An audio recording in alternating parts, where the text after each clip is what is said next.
Acompáñeme a orar por la palabra esta mañana. Bendito Dios y Padre, gracias. Gracias, Señor, por lo que estás haciendo en medio de nuestra iglesia. Gracias, Señor, porque amamos tu palabra y porque creemos que es solamente a través de tu palabra que vamos a poder permanecer. Solamente a través de tu palabra, Señor, vamos a resistir los tiempos. Vamos a ser victoriosos.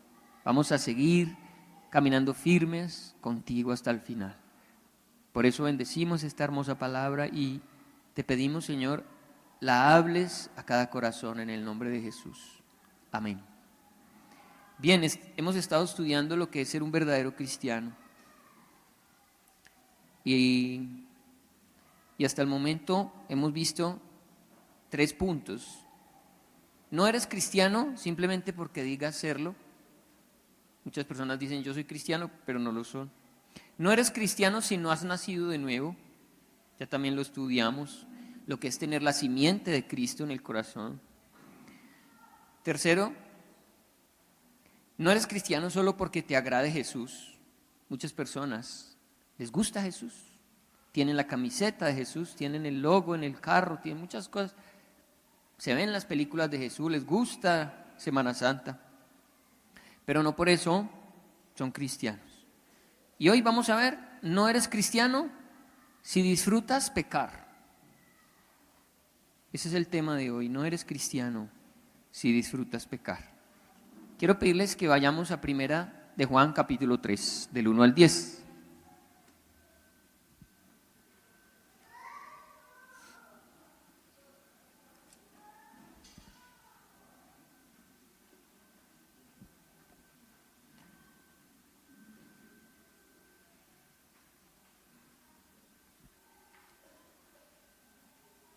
¿Ya lo tenemos?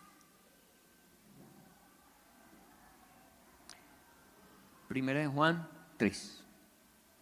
Hijos de Dios, dice la palabra. Mirad cuál amor nos ha dado el Padre para que seamos llamados hijos de Dios. Por esto el mundo no nos conoce porque no le conoció a Él. Amados, ahora somos hijos de Dios y aún no se ha manifestado lo que hemos de ser. Pero sabemos que cuando Él se manifieste, seremos semejantes a Él, porque le veremos tal como Él es. Y todo aquel que tiene esta esperanza en Él, se purifica a sí mismo, así como Él es puro. Todo aquel que comete pecado, infringe también la ley, pues el pecado es infracción de la ley. Y sabéis que Él apareció para quitar nuestros pecados, y no hay pecado en Él. Todo aquel que permanece en Él, no peca. Todo aquel que peca no le ha visto ni le ha conocido. Hijitos, nadie os engañe. El que hace justicia es justo como Él es justo. El que practica el pecado es del diablo, porque el diablo peca desde el principio. Para esto apareció el Hijo de Dios, para deshacer las obras del diablo. Todo aquel que es nacido de Dios no practica el pecado, porque la simiente de Dios permanece en él y no puede pecar porque es nacido de Dios.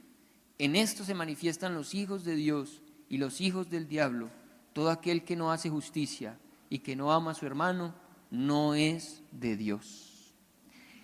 Este texto está claramente diciendo que hay gente que es hijo de Dios y que hay gente que es hija del diablo. Hemos dicho que es muy común escuchar a la gente decir que somos hijos de Dios, que todos somos hijos de Dios. Pero la Biblia dice que no, que hay quienes son hijos de Dios, pero tenaz que hay quienes que son hijos del diablo. Lo más tremendo es que al nacer, al venir a la tierra, al crecer, ya de entrada tenemos escriturada nuestra naturaleza como hijos del diablo. Y nos hubiéramos quedado como hijos del diablo si Jesús no viene por nosotros. Hubiéramos podido quedar en ese estado y en esa condición. Por eso Jesús dice, yo no vine a condenar al mundo. El mundo ya estaba condenado. Ya no había nada que hacer. Hay quienes ven a Jesús como el que condena. Y Él dice, no, ya la condenación estaba. Yo vine fue a salvar. Yo vine fue a rescatar lo que está perdido. Yo vine fue a cambiar la naturaleza de ser hijos del diablo a que fueran hijos de Dios. Dice que la característica principal de un hijo de Dios es que no peca, y la característica principal de un hijo del diablo es que peca, y que Satanás peca. Tremendo. Dios llama al accionar de Satanás pecado. ¿Qué hace Satanás? Pecar. Él viene pecando desde el principio, sigue pecando hasta el día de hoy y seguirá pecando. Y todo el que es hijo de él, lógicamente, tiene su naturaleza, peca. Satanás quiso hacer que el hombre pecara como él. Entonces lo vemos. Dios crea al hombre, a la mujer, los pone en un lugar maravilloso, pero Satanás llega para traer su naturaleza de pecado. Y allí comienza en Génesis 3 la historia del pecado que entra a la humanidad. Y entró tan violentamente que viene y nace Caín y Abel. Y Caín mató a Abel. Y se continúa el pecado hasta el capítulo 6 de Génesis, en donde ya Dios expresa algo sobre los hombres. Acompáñeme, capítulo 6 de Génesis, versículo 5.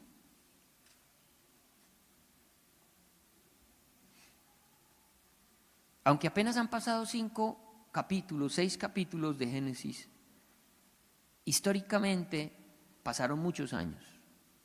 Entre estos versículos, entre estos capítulos hay muchos años ya de por medio. Y vemos cómo la operación del diablo tuvo éxito.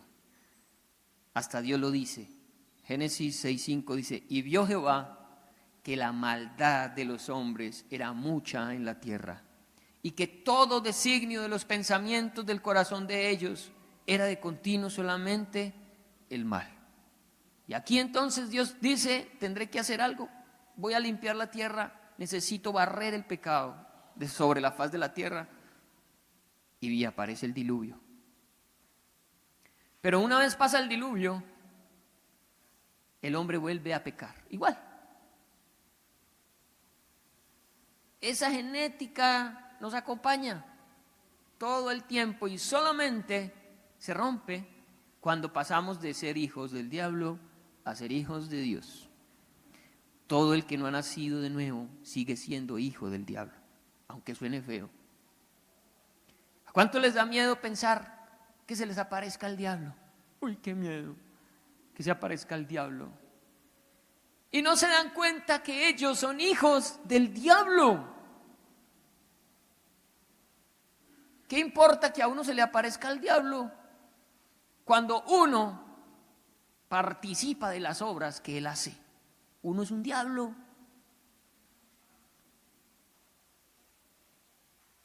Cuando no ha nacido de nuevo, cuando no tiene a Dios en su corazón. Por lo tanto, el pecado caracteriza a los hijos del diablo. Los hijos del diablo hacen del pecado una práctica. Usted sabe que practicar algo es algo que se hace constantemente, continuamente, permanentemente. Y eso es lo que hace la gente. Es más, lo hacen sin ni siquiera darse cuenta que están pecando, sin sentir que están pecando.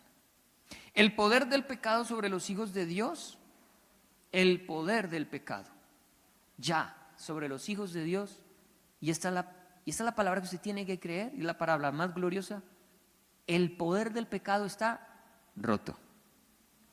Roto. De manera que un hijo de Dios no peca porque esa cadena que lo anclaba a su naturaleza pecaminosa, Satanás, se rompió. Y un creyente, un hijo de Dios, desde esta perspectiva, no peca, dice 1 Juan.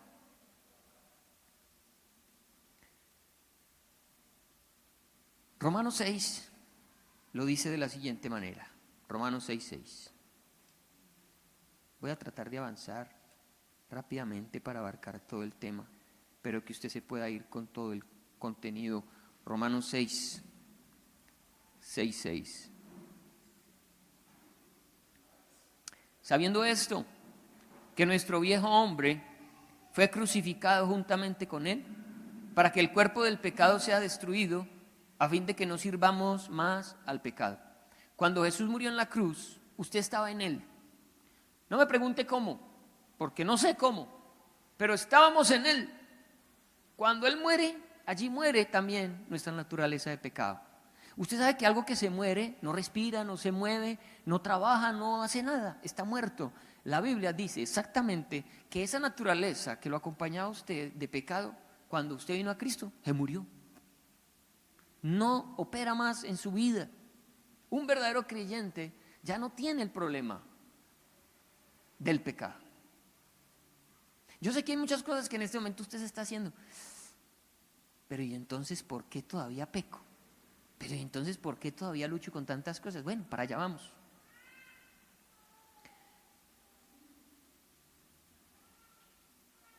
Una nueva obediencia.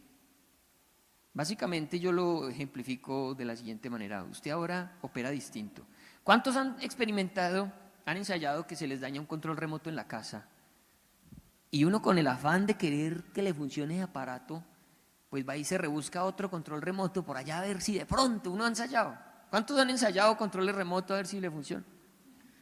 Con la triste realidad de que uno va a mirar y nada, no responde. Usted le da a apagar, pero no apaga, no cambia canales, porque resulta que ese aparato requiere su propio control remoto.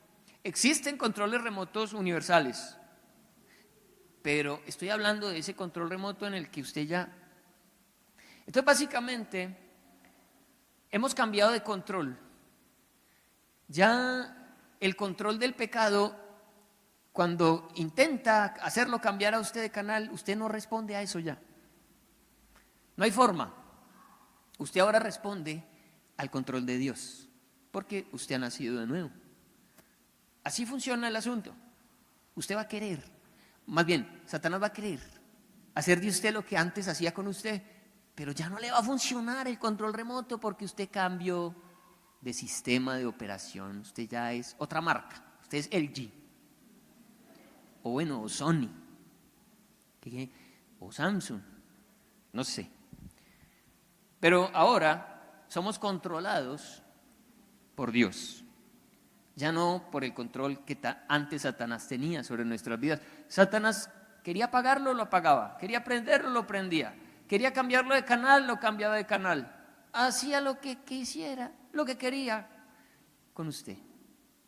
Pero la gran bendición es haber cambiado.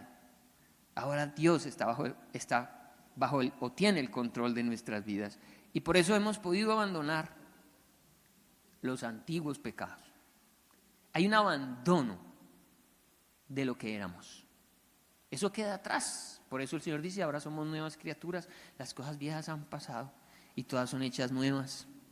Por un lado se deja de pecar y por el otro lado, lo bonito es esto, que la vida cristiana no es solo dejar de pecar, sino que es dar fruto. Usted sabe que el fruto lo da el Espíritu Santo, ¿no? Usted deja de pecar, pero usted comienza a tener más amor, gozo, paz, paciencia, benignidad, bondad, fe, mansedumbre, templanza. No es normal que una persona que se dice hija de Dios deje de pecar, pero no sea amorosa, pero no sea paciente, pero no tenga gozo, pero no tenga templanza. No es normal. Se deja de pecar, pero se empieza a dar fruto. Dos cosas que uno tiene que ser. En la naturaleza del Señor se dan esas dos. Bien. Miremos rápidamente. ¿A qué nos referimos cuando decimos pecado? ¿Qué es? ¿Qué pecado es? La Biblia lo señala. No los puede señalar todos, toditicos, todos, pero nos da una lista. Y vamos a tomar el tiempo para mirarla, por favor. 1 Corintios 6:9.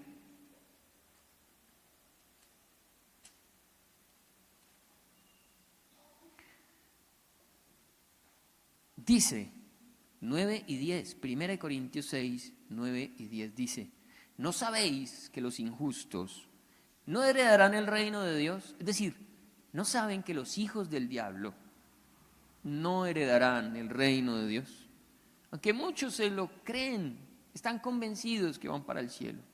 Pero dice el Señor, no heredarán el reino, no erréis, no se equivoquen, ni los fornicarios, ni los idólatras, ni los adúlteros, ni los afeminados, ni los que se echan con varones, ni los ladrones, ni los avaros, ni los borrachos, ni los maldicientes, ni los estafadores heredarán el reino de Dios.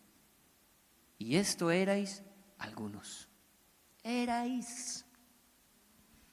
Quizás muchos se avergüencen de ser cristianos hoy y saber que fueron así, pero alégrese, erais. El problema es aquel que lo sigue siendo, que sigue en la misma condición. Otra lista, Gálatas 5:19. Gálatas 5:19. Cuando habla acerca de los afeminados, se entiende, hay muchas formas de entenderlo. Una es el varón que es afeminado, que tiene gestos de mujer, manías, movimientos de la mano, suavecita la voz. Aunque muchos de esta clase de hombres no tienen relaciones sexuales con otros hombres, tienen amaneramientos. También se entiende que es aquel que en una relación sexual entre hombres hace las veces de mujer. Así también se entiende esa parte. No entrarán en el reino de los cielos. Dios es amor, gritan ellos, Dios es amor. Pero no sé qué Dios tienen ellos, porque el Dios de la Biblia dice así. Seguramente ellos tienen otro Dios, con otra Biblia diferente. Pero no puede ser esta Biblia y no puede ser este Dios, porque este Dios es muy claro. Gálatas 5:19, 21. Ahora les quiero decir algo, no sé si sea verdad, no sé, puede que sí, pero están enviando que por WhatsApp que oremos porque Colombia la justicia en Colombia está por determinar que los pastores no vamos a poder predicar en los púlpitos en contra del homosexualismo, no vamos a poder predicar muchas cosas que la gente hace, porque como la gente tiene libertad, ¿cierto? La libertad es su libre de la personalidad. Entonces el hablarlo iría en contra de esa libertad.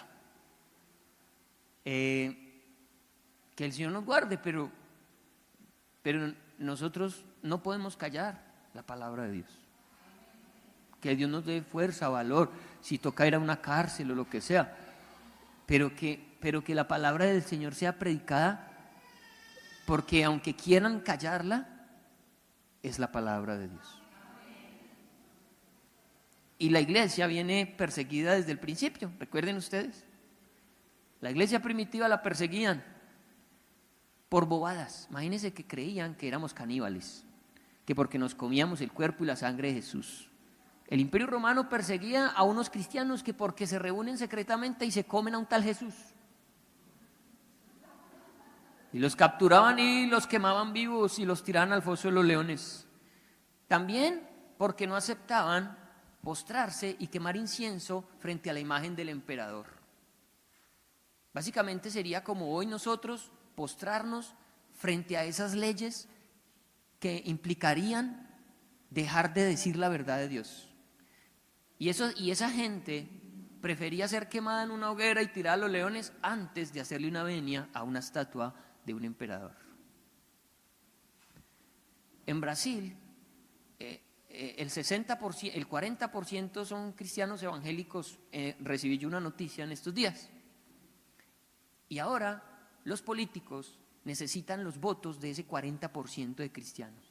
Pero ellos, los políticos, saben que esos cristianos no van a apoyar el aborto, no van a apoyar los movimientos LGTBI, no van a apoyar nada de eso. Entonces, ¿sabe qué les ha tocado? Les ha tocado cambiar su discurso, porque necesitan los votos de esos cristianos. Ahora resulta que los cristianos tienen poder para mover la política en un país, pero eso hace que mucha gente aborrezca más a los cristianos. como pasó aquí con Clara López, se llama ella, que dijo que éramos unos brutos, que pretendíamos poner nuestras ideologías estúpidas por encima de la legalidad y de no sé qué, toda la forma en que ellos hablan. Y cómo ellos denigran de los cristianos y no les gusta que haya un concejal, que haya un senador cristiano. ¿Cómo les dio de rabia que se cerraran esas discotecas donde se iba a presentar Marduk? Porque en Bogotá hay un concejal, el concejal de la familia, que movió lo que fuera para evitar que esa gente se presentara. Y uno pone las noticias y escuchaba yo en la W a Félix de Bedú, que es un hombre supuestamente muy abierto a muchas cosas, criticando y juzgando eso, ¿no? Criticando el hecho de que 4.000, 5.000 personas no tengan derecho a escuchar esa música, que porque por ahí hay un concejal cristiano que por sus ideologías impide que otros disfruten la libertad y no sé qué. Y comienzan los cristianos a ser señalados y perseguidos. Y cuando la iglesia sea arrebatada, el mundo entero se va a alegrar. Curiosamente, no van a decir, ¡ah! ¿Y qué se hicieron los cristianos? ¿Qué va a pasar? No se van a angustiar. Van a decir, siquiera se fueron esos cristianos. La nueva era dice que para que se imponga la nueva era, que creo que es la de Acuario, tiene que pasar la era actual. Esta era se conoce como la era cristiana y la era de Acuario como la nueva era. Y ellos saben que para que inicie una nueva era tiene que desaparecer el vestigio de la anterior. Por eso van a aplaudir el que no haya cristianismo. Por fin una nueva era, ahora sí vamos a disfrutar la paz que el mundo quiere, ahora sí vamos a disfrutar la economía, ahora sí vamos a no sé qué, hay tantas cosas que enseñan ellos y que le achacan a los cristianos como que somos nosotros los que frenamos esos desarrollos. Lo que estamos frenando nosotros es la operación del anticristo, porque cuando seamos quitados, él va a poder operar con libertad. Ya no va a haber quien diga que no, ya no va a haber quien marche, ya no va a haber quien predique lo contrario, no. Las tinieblas van a tomar la tierra por completo y el engaño va a ser generalizado y nadie se va a percatar de los tiempos que van a empezar a vivir y van a estar felices porque va a venir un tiempo, entre comillas, de paz y de prosperidad, para que al cabo de un tiempo se den cuenta que están en medio de la gran tribulación. Pero el cristianismo va a ser aborrecido, va a ser perseguido, lo dijo Jesús. Es normal que a usted no lo quieran, es normal que a usted lo señalen, es normal que a usted lo hayan echado a la casa, es normal muchas cosas que usted hace por Cristo. Y que Dios nos dé fuerzas para aguantar hasta el final sin dejar de predicar la palabra, de hablar la verdad de Dios. Ahora, Gálatas 5:19 dice: y manifiestas son las obras de la carne, que son adulterio, fornicación, inmundicia, lascivia, idolatría, hechicería, enemistades, pleitos, celos, iras, disensiones, herejías, envidias, homicidios, borracheras, orgías y cosas semejantes a estas, acerca de las cuales os amonesto, como ya lo he dicho antes, que los que practican tales cosas no heredarán el reino de Dios. Mas el fruto del Espíritu es amor, gozo, paz, paciencia, benignidad, bondad, fe, mansedumbre, templanza. Contra tales cosas no hay ley. Y un tercer grupo, Efesios 5, versículos 5 y 6. Porque sabéis esto, que ningún fornicario o inmundo o avaro que es idólatra tiene herencia en el reino de Dios y de Cristo. Nadie se engañe con palabras vanas, porque por estas cosas viene la ira de Dios sobre los hijos de desobediencia, o los hijos del diablo, así se les conoce también. Eso es pecar, pero más que pecar, practicar el pecado, continuar en él en un constante ejercicio. La pregunta entonces, que yo sé que muchos se pueden estar haciendo, yo también me la hice. Entonces, ¿quién puede ser cristiano si todo el mundo peca? ¿Estamos de acuerdo? ¿Todos pecamos? Porque déjeme decirle que en el tiempo de los apóstoles se levantó un grupo de falsos profetas, falsos maestros, que decían: nosotros no pecamos. ¿Saben? Todo el que diga que no peca es un falso profeta, un falso maestro. Alguien que se pare a predicar la palabra y diga: yo ya no peco, está mintiendo la palabra, porque todos pecamos. Lógicamente entonces, si todos pecamos, ¿cómo es la vuelta, pastor?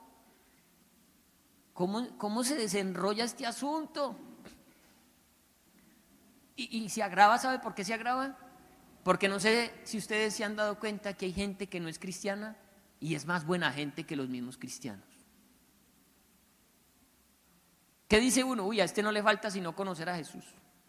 Porque es gente que uno ve que son intachables, que son honestos, que son juiciosos, que son fieles, en fin. Y a veces vemos cristianos y vemos que son mentirosos, orgullosos, vanagloriosos, y son cristianos. ¿Cómo funciona esto, pastor? Explique. Primera de Juan 1 dice así: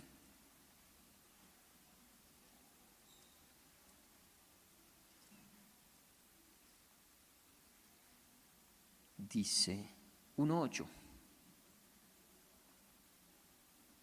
Si decimos que no tenemos pecado, esto lo está hablando la iglesia, ¿sí? Si decimos que no tenemos pecado, nos engañamos a nosotros mismos y la verdad no está en nosotros. Si confesamos nuestros pecados, Él es fiel y justo para perdonar nuestros pecados y limpiarnos de toda maldad. Versículo 10. Si decimos que no hemos pecado, le hacemos a Él mentiroso y su palabra no está en nosotros. De allí que el apóstol Juan está advirtiendo acerca de este movimiento de falsos maestros que están enseñando que ellos no pecan. Y el apóstol tiene que escribir y decir: no, venga, espere, que el que diga que no peca es un mentiroso, está faltando a la verdad. Entonces la Biblia está diciendo: mire, entonces ¿cómo es? ¿No que se está contradiciendo la palabra? Había dicho el mismo Juan en 1 Juan 3, había dicho que los que son hijos de Dios no pecan. Pero aquí está diciendo que sí. Se está contradiciendo la palabra.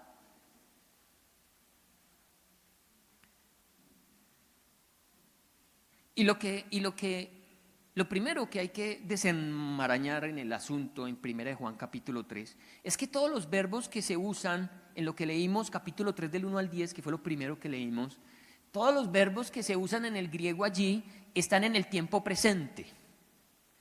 Verbos como los que permanecen, los que practican. Tiempo presente, una realidad. Están pecando constantemente, diariamente, continuamente. Esos no son hijos de Dios. Entendamos entonces que es el que practica el pecado en el tiempo presente,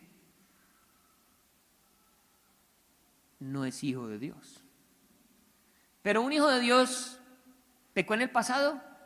Sí. ¿Pecará en el futuro? Sí. ¿Puede pecar hoy? Sí. Pero una cosa es practicar el pecado y otra cosa es caer en el pecado. 7 veces cae el justo y 7 veces será levantado, dice la palabra. Tú puedes caer en el pecado, pero no practicar el pecado. Es lo primero que hay que entender. Una cosa es caer y otra cosa es practicar. ¿Cómo reacciona un hijo del diablo cuando peca? Lo disfruta y simplemente espera la siguiente oportunidad para volverlo a hacer.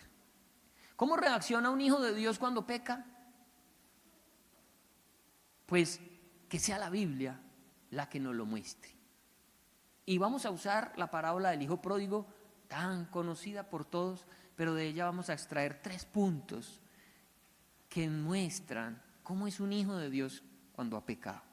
¿Qué diferencia hay con el que practica el pecado y con el que ha caído? Y esta parábola nos lo enseña, nos lo muestra. Entonces vámonos para Lucas, capítulo 15, versículo 11.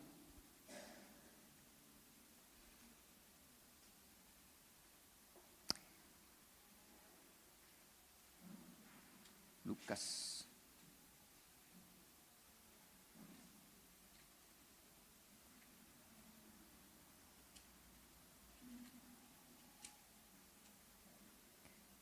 Quiero que la leamos, aunque la hayamos leído muchas veces. Vuélvala a leer, por favor. Lucas 15, 11. También dijo, estas son palabras de Jesús, también dijo, un hombre tenía 2 hijos, y el menor de ellos dijo a su padre, Padre, dame la parte de los bienes que me corresponde, y le repartió los bienes. No muchos días después, juntándolo todo, el hijo menor se fue lejos a una provincia apartada, y allí desperdició sus bienes viviendo perdidamente. Eso significa pecando. Viviendo perdidamente es pecando. Y cuando todo lo hubo malgastado, vino una gran hambre en aquella provincia y comenzó a faltarle. Y fue y se arrimó a uno de los ciudadanos de aquella tierra, el cual le envió a su hacienda para que apacentase cerdos. Y deseaba llenar su vientre de las algarrobas que comían los cerdos, pero nadie le daba. Y volviendo en sí, dijo, ¿cuántos jornaleros en casa de mi padre tienen abundancia de pan? Y yo aquí perezco de hambre. Me levantaré e iré a mi padre y le diré, Padre, he pecado contra el cielo y contra ti. Ya no soy digno de ser llamado tu hijo. Hazme como uno de tus jornaleros. Y levantándose, vino a su padre, y cuando aún estaba lejos, lo vio su padre, y fue movido a misericordia.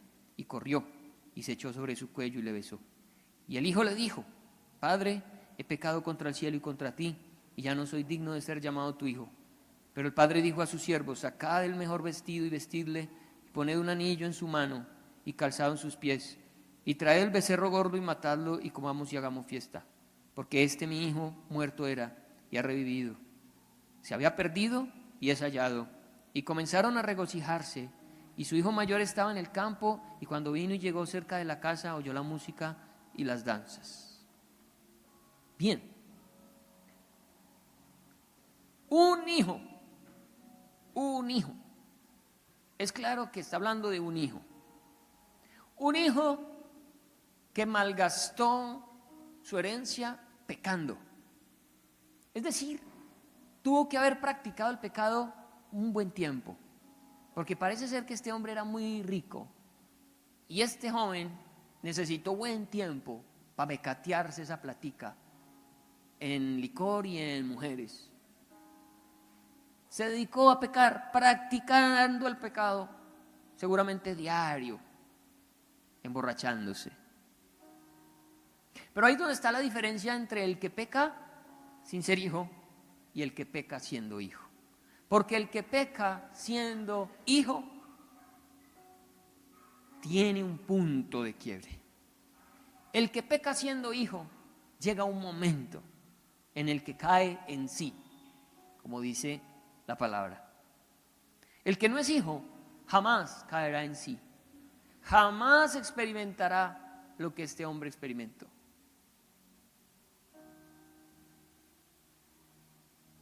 Entonces, 3 cosas que experimenta un hijo de Dios cuando ha pecado: repugnancia, arrepentimiento, reprensión. Repugnancia, arrepentimiento y reprensión. Repugnancia. Este joven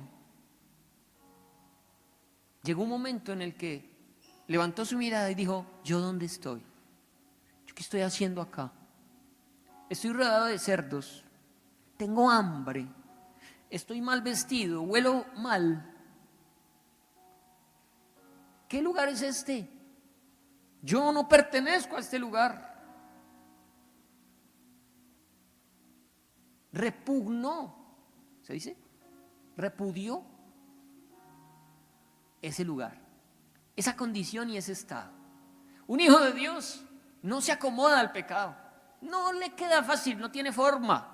Puede que lo haya practicado 1 mes, 2 meses, 1 año, no sé cuánto tiempo, pero el hijo de Dios, el que ha sido lavado con la sangre de Jesús, llega un momento en el que cae en sí y dice: yo no pertenezco acá, esto no es lo mío.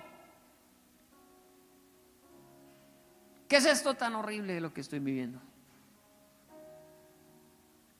Y segundo, siente arrepentimiento. ¿En qué momento sabemos de su arrepentimiento? Porque él no solo dijo, me levantaré e iré a casa de mi padre y le pediré perdón. Él no dijo eso solamente, porque el arrepentimiento se tiene que completar. No solamente sentir culpa, no solamente sentir que la embarré. Él supo: yo tengo que volver a mi casa. Pero el arrepentimiento genuino lo hizo que se levantara y fuera a la casa de su padre. Un verdadero hijo de Dios va a sentir primero repugnancia de lo que viene haciendo. Va a aborrecer eso. Luego va a decir: yo necesito ir otra vez donde mi padre. Yo necesito ir a pedirle perdón. Yo necesito que él me vea. Yo necesito decirle que la embarré, que entiendo que cometí un error grande, que necesito que me perdone. Con tanta humillación que ni siquiera pensaba en que lo volvieran a tratar como hijo, sino como un siervo, como un empleado de la casa. Humillado completamente. También el arrepentimiento está acompañado de humildad, de humillación. Qué terrible cuando a alguien se le señala un pecado aparentemente arrepentido, pero expresa rabia. No le gusta que se le señale. Se ofende, se ofusca. Este hombre no. Este hombre sabía que si el papá lo echaba, él quedaba contento de haberle pedido perdón al papá. Papá, vea, si usted no me quiere recibir, está bien, yo lo entiendo. Humilde, completamente rendido. No hay una actitud arrogante. No quiere defenderse, no quiere decir: no, pero es que yo me fui porque es que como usted, no, pero es que usted aquí no me dejaba esto. No. Él acepta completamente su pecado. Padre, tráteme como un jornalero más. Si quiere hacer algo por mí, yo le pido eso. Ya el padre dice: no, hombre, si usted es hijo, hermano, ¿cómo lo va a tratar así? Venga para acá, traigan el vestido, el anillo, venga, vamos a hacer fiesta. Y tercero, vive la reprensión. Vive la reprensión. ¿Cuál fue la reprensión? El hambre. Ningún cristiano en condición de pecado prospera. No se puede prosperar cuando se es cristiano y estás en pecado. Donde Dios te deje prosperar, donde Dios te deje acomodarte a esa situación, quizás nunca vuelvas. Él va a tener que reprenderte. Este muchacho la pasó bueno en los primeros días, mientras tuvo con qué, pero vino la reprensión. Se necesita la reprensión. No puede ser que un cristiano peque y le vaya bien y siga prosperando y pareciera que estuviera con el favor de Dios. Eso no le pasa a los cristianos. Eso le pasa a los hijos bastardos, dice la palabra. que Dios solamente disciplina a los que recibe por hijos, pero al que no es hijo de Él, lo deja que haga lo que quiera. Y ahí es donde se escriben esos salmos que hemos leído aquí, el Salmo 73, el Salmo 37, en donde el salmista se aterra y dice: pero ¿por qué los malos prosperan? ¿Pero por qué entre más maldad hacen, mejor les va? Y mire cómo se les saltan los ojos de la gordura, y mire cómo comen de bien, y mire la casa que tiene, y mire dónde vive, y en fin. Y el salmista está angustiado porque él ha sido azotado por Dios, y él entiende y dice: siquiera me azotó, donde me deje engordar, donde me deje prosperar, yo jamás vuelvo. Este joven hubiera podido gastarse toda la herencia y haber conseguido un buen trabajo, ¿sí o no? Por allá gerente de una marranera, y seguir recibiendo buen dinero y seguir en su fiesta. Pero como es hijo, Dios no lo va a premiar dándole un trabajo así. No, Dios lo lleva al hambre, a la necesidad más profunda.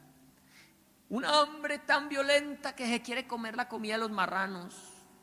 Usted sabe lo que es la comida de un marrano. Desear comerse uno la comida de un marrano.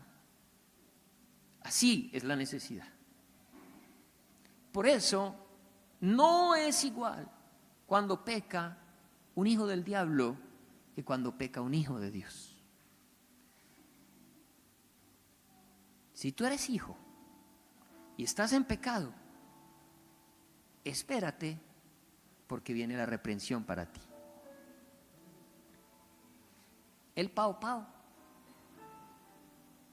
Pero no cualquier pao pao, el que tú necesitas. Este joven necesitaba ese pao pao. Ese precisamente fue el que lo hizo entrar en sí y decir: ¿yo qué hago aquí? ¿Yo dónde estoy? ¿Yo qué estoy haciendo? Y dice: me devuelvo. Y ahí vienen los hijos pródigos, amén. ¿Cuántos se alegran de los hijos pródigos que vienen, que vuelven a la casa de su padre? Amén.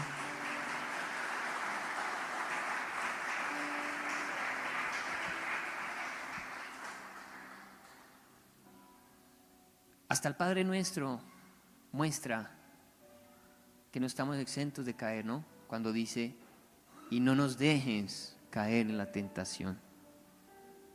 Porque podemos caer en la tentación. Pero si tú eres hijo, vendrá la disciplina amorosa de Dios. Él no te va a dejar así. Preocúpate. Si haciendo tantas cosas como las que hemos leído te sigue yendo bien, preocúpate. Porque la mirada del Padre no está sobre ti. No eres hijo. Pero si tú cada vez que la cometes, ahí inmediatamente sientes el guarapazo de Dios, glorifícalo por eso. Si estás llorando y estás triste porque has visto tu condición tan pichurria y dices: yo, ¿por qué seré tan pichurrio en esta cochina vida? Yo si no sirvo es para nada. Yo no merezco ser llamado hijo de Dios. ¿Yo cómo le pago al Señor con esto? Amén, gloria al Señor por eso. Sí, si te estás sintiendo así, gloria a Dios por eso. Peor que estuvieras en esa condición y estuvieras muy caripelado, como si nada estuviera pasando. Esas lágrimas son importantes, son buenas, sabrosas. Ese dolor, esa tristeza, esa angustia de haberle fallado al Señor. Eres hijo, eres hijo. Pecarás, sí, pero no tendrás tranquilidad pecando. No habrá forma de que lo disfrutes. te dolerá en el alma, te dolerá en lo más profundo del ser. Póngase de pie.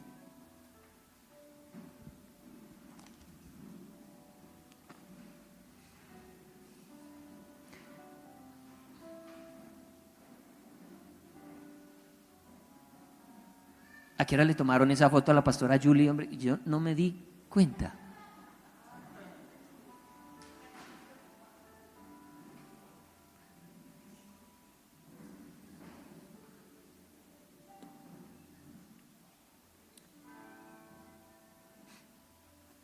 También hay algo que caracteriza a los hijos de Dios, y es que les gusta estar en la iglesia. Al hijo de Dios le gusta que haya otro que lo talle. Le encanta que un hermano le diga: ven, eso que estás haciendo no está bien. Un hijo de Dios agradece eso. El que no es hijo, a mí que no me digan, a mí que no me hablen, que conmigo no me metan, que cada cual mire su propia viga, que cada cual se encargue de lo suyo. Yo estoy bien. No. Cuando el Señor nos dejó en iglesia, lo hizo con ese propósito. Porque ahí va a haber alguien que te iba a decir algo.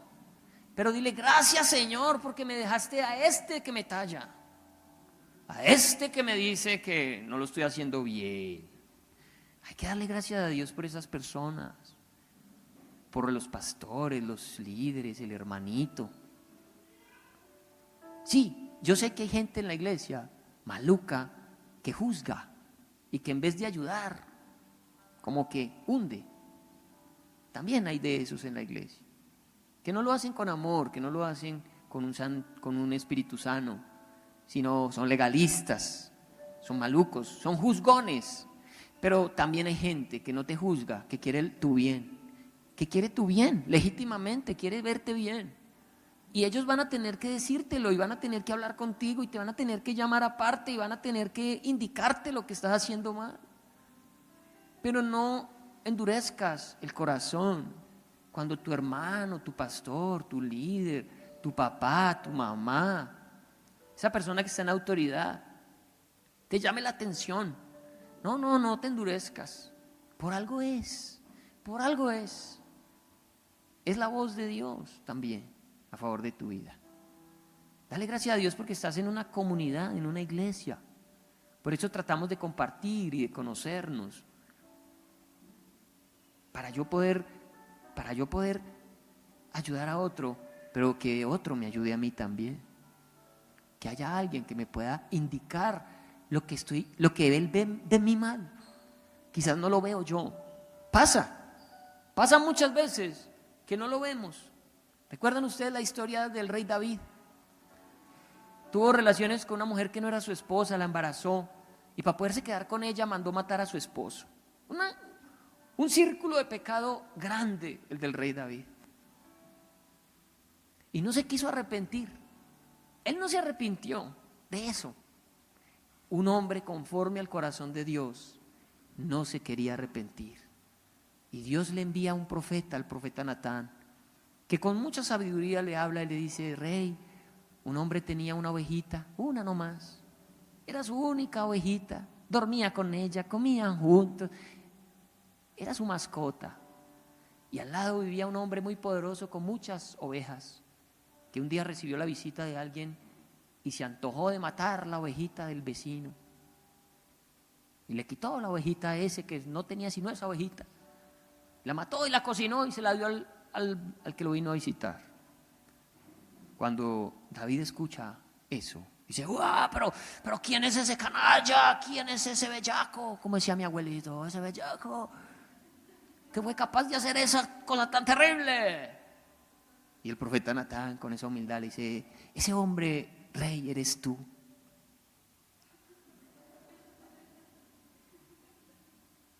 Dios le envió al profeta para que con suavidad le metiera ese tablazo. Cierto, eso fue, mejor dicho. ¿Y qué hace David? Se arrepiente. Le dice, uy, Señor, gracias que me enviaste a este Natán. Gracias por este Natán. Usted también dele gracias a Dios por ese Natán. Quizás si no estuviera ese Natán, usted seguiría las mismas. Pero es el amor de Dios con usted. Para que usted cambie, para que usted abra los ojos, para que usted entienda, para que deje ese orgullo. Necesitamos los unos de los otros, ¿saben? Siempre. Tener a alguien que nos diga, la estás haciendo mal. Oremos, Padre amado,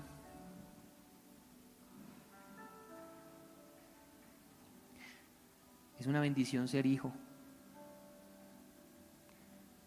que a pesar de lo que somos hijos, a pesar de lo que hemos sido, lo que hemos hecho, somos hijos.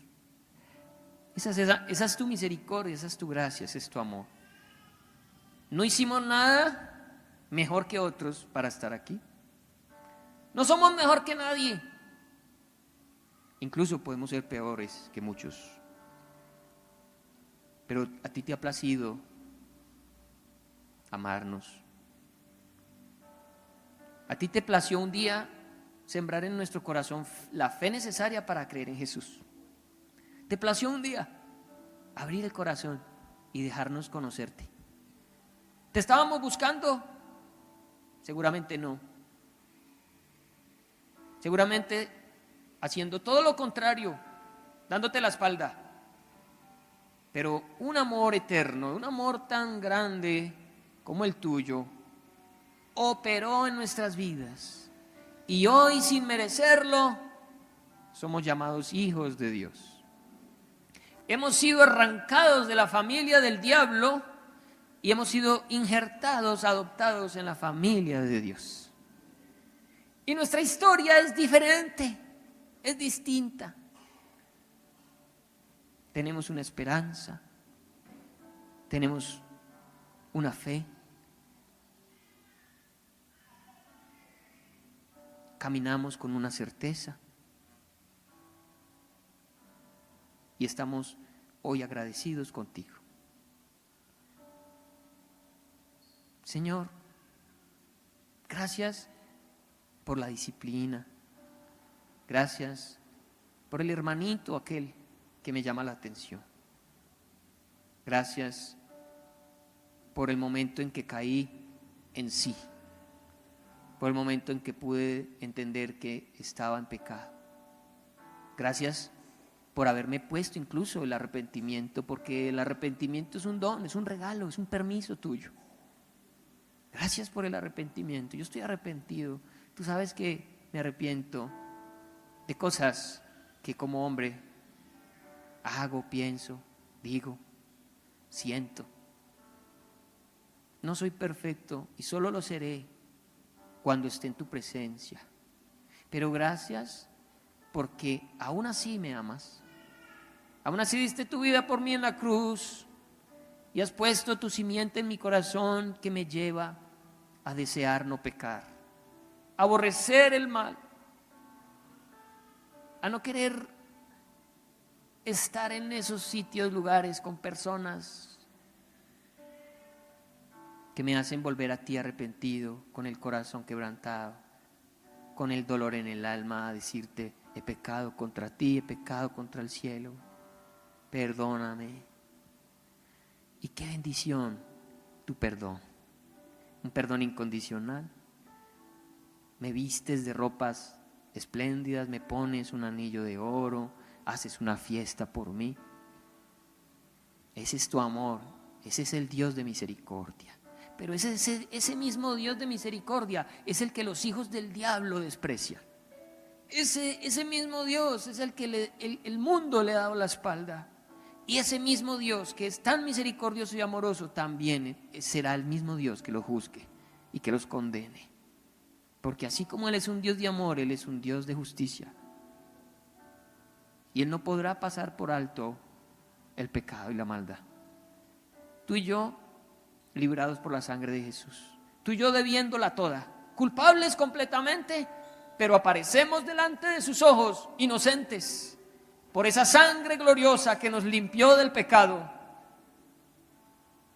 Pero ¿cuántos aún se niegan a recibir esa sangre?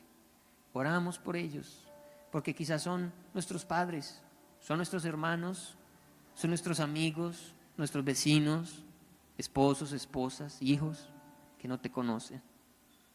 Pero hoy nuestra oración, para que así como lo hiciste con nosotros sin merecerlo, lo hagas con ellos en el nombre de Jesús.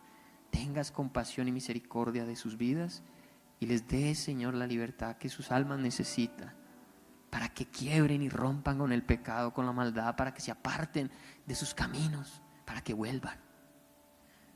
Gracias te damos porque tu evangelio es un evangelio de gozo, son las buenas nuevas de salvación. Hoy las recibimos en el nombre de Jesús. Y a ti hoy, Señor, la gloria y la honra por ese amor y esa misericordia por los siglos de los siglos. Amén y amén.